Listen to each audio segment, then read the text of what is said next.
Hello வணக்கம், இது உங்கள் சிவி இசோன். சொல்லாமல் எப்படி இருக்கீங்க? இப்போ பார்த்தீங்கன்னா நம்ம வியனா வந்துட்டு சாண்ட்ராவையும் விக்ரமோட முகத்திரையை வந்து சூப்பராக பயங்கரமாக கிழிச்சிட்டாங்க. பயங்கரமாக இருந்துச்சு. அதுவும் இப்போ சாண்ட்ரா வந்துட்டு பண்ணது நடிப்புன்னு சொல்லிட்டு வெளியே போயிட்டு இருக்கு பாருங்கள்.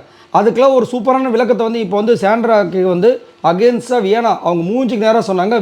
விக்ரமையும் வந்து செம்மையாக சொன்னாங்க. அதை சொல்லும்போது நான் வெளியே போகிறேன்னு அழுதவர் இப்போ கொஞ்ச நேரத்துக்கு முன்னாடி பார்த்தீங்கன்னா பயங்கரமாக சிரித்து பேசிகிட்டு இருக்கார். எனக்கு தெரியும் என்னை பற்றி யார் வந்து என்ன சொன்னால் எனக்கு என்னன்றாரு.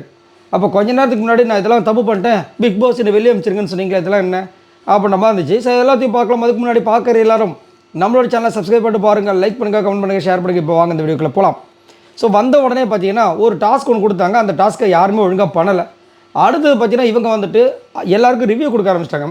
அதில் விக்ரமுக்கு சரியான ரிவ்யூ. அவர் ஒரு மாதிரி ஆகிட்டார், ஆடி போய்ட்டு வெளியே போயிட்டாப்புல. என்னென்னா யார் மண்டியை கழுவுனா என்னென்ன நடக்கும், ட்ரிகர் பண்ணுற விஷயங்கள் நம்மளாம் நினைப்போம் இங்கே ஒருத்தர் தான் வந்துட்டு சூப்பர்னு. ஆனால் அந்த கேமர் இவர் தான்ட்டாங்க. மறைமுகமாக பார்வதி சொன்னாங்க. அடுத்து அரோராவை பற்றி என்ன சொன்னாங்கன்னா, நல்லா பேசுகிற, நல்லா விளையாடுற, கூல், அவ்வளோதான். வேறு எதுவுமே சொல்ல விரும்பல அவங்க. ஏன்னா இதே வெளியே இருந்தால் சொல்லியிருப்பாங்க வச்சுங்களேன்.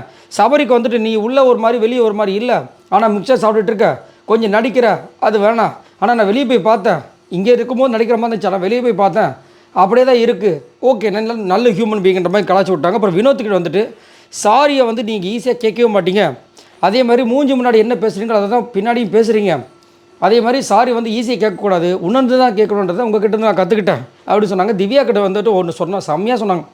உங்ககிட்ட நான் 2 விஷயம் கேட்கணும், ஒன்று வந்துட்டு நான் கேட்கக்கூடாதுன்னு ரெஸ்ட்ரிக்ட் பண்ணிட்டாங்க, அதனால் இப்போ நான் கேட்க முடியாது, நான் வெளியே கேட்டுக்கிறேன். இன்னொன்று வந்துட்டு உன்னோட தைரியம் எனக்கு ரொம்ப பிடிக்கும்.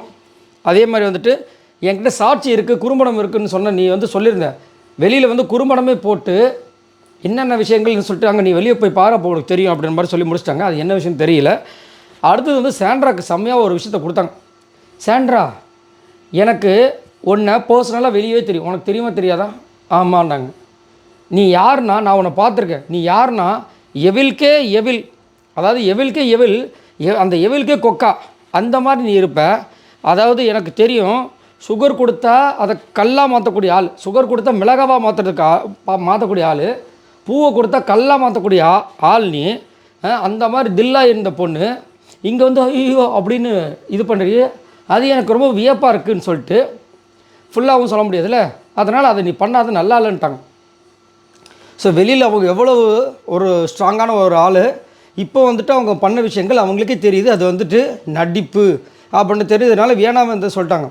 வெளியில் நான் உன்னை பார்த்துருக்கேன்னு எவ்வளோ ஸ்ட்ராங்காக இருப்பேன், எவ்வளோ இதுவாக, அதாவது எவில்கே எவில், பேய்க்கு மேலே பேய், அப்படி இருக்கும்போது இது அப்படின்ட்டு திரும்ப வெளியில் வந்து சொல்கிறாங்க.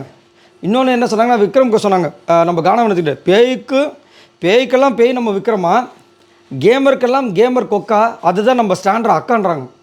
ஸோ எல்லாருமே நம்ம நினச்சிட்டோம் விஜய் பார்வதி பயங்கரமான கேமாக நினச்சிட்ருக்கோம், விக்ரமுக்கு பயங்கரமான கேமாக நினச்சிட்ருக்கோம். உண்மையான கேமரே வந்துட்டு யாருன்னா சாண்ட்ரா தான்ன்ற மாதிரி வந்து வியனா வந்து சொல்லியிருக்காங்க. இதை பற்றி என்ன நினைக்கிறீங்க அப்படியே மறக்காமல் கீழே கமெண்ட்ஸ் பண்ணுங்கள். அவங்க சொல்ல சாண்ட்ராவோட ஃபேஸ் அப்படியே மாறுச்சு.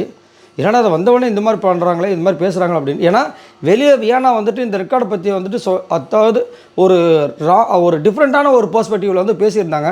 ஸோ இதை பற்றி உங்களோட கருத்துக்களை சொல்லுங்கள். பாய் நண்பர்களே.